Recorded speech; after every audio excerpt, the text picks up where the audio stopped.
It was a rainy evening in Manchester. The kind of rain that soaks through your clothes and makes your boots heavier than your dreams. On that pitch stepped a skinny Portuguese teenager with hair so blonde it looked like it had its own spotlight. Cristiano Ronaldo had arrived, just 18 years old, full of tricks, and carrying a confidence that didn't match his frame. He touched the ball and chaos ensued. Defenders spun. Fullbacks questioned life choices, and his teammates stared like they were watching a magician perform in a physics class. Sir Alex Ferguson, the Scottish wizard of football, leaned over and muttered, "We're signing him. There's no other way."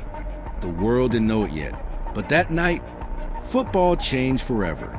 At United, the number 7 shirt wasn't just a number. It was a crown worn by kings. Eric Cantona, George Best, David Beckham. When Ronaldo asked for 28, Ferguson said, "You're wearing 7.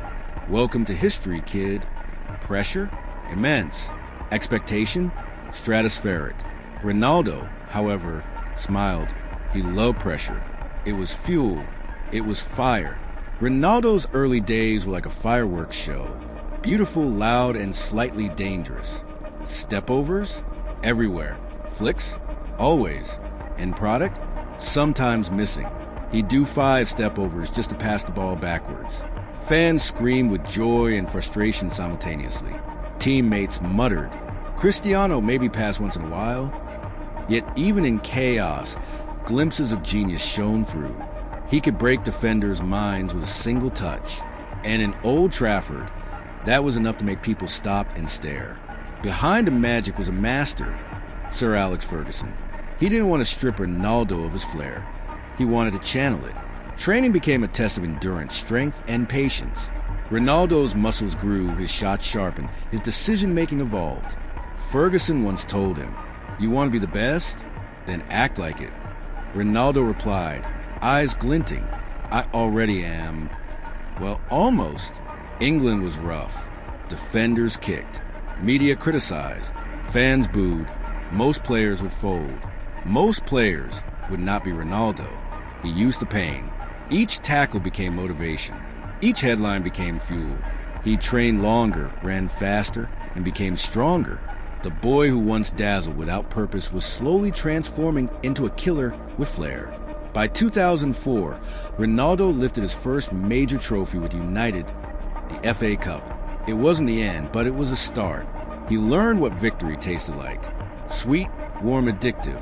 After the 2006 World Cup, the real turning point came. England versus Portugal. Rooney red card. Ronaldo winked. Media chaos. Fans hated him. But he didn't care. "I will not just survive. I will dominate." And dominate he would. Post-World Cup Ronaldo was reborn. Not just a winger, not just a show-off, but a goal machine.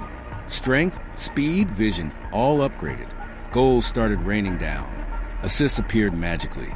United's games began to revolve around him.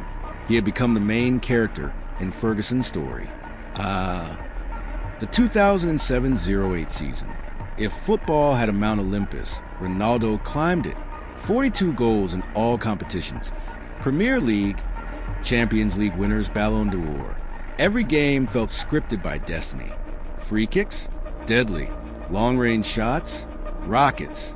Headers? Gravity? Optional. Defenders didn't just defend, they prayed. Goalkeepers didn't just save, they wished they were elsewhere. Champions League final, 2008. Rain pouring. Adrenaline surging. Ronaldo scored a header. Missed a penalty. Felt every emotion. United lifted the trophy. Ronaldo lifted himself into history. At 23, he was the best player on earth. And still, he wanted more. Chapter 10. The Dream Calls, 2009. Even at the peak, Ronaldo had a new vision. Real Madrid. A dream. A challenge. A legend waiting to be made. One last season. One last chance to leave United unforgettable. Another Premier League? Check. Another Champions League run? Almost. Then summer 2009. World record transfer. Tears. Cheers. Silence. Old Trafford would never forget him. Epilogue. The boy who became a legend. Ronaldo arrived in Manchester as a boy with too many tricks. He left as a man with the perfect balance of magic and ruthlessness. Lessons learned. Talent is a spark, obsession is fire, discipline is the forge, and greatness is inevitable.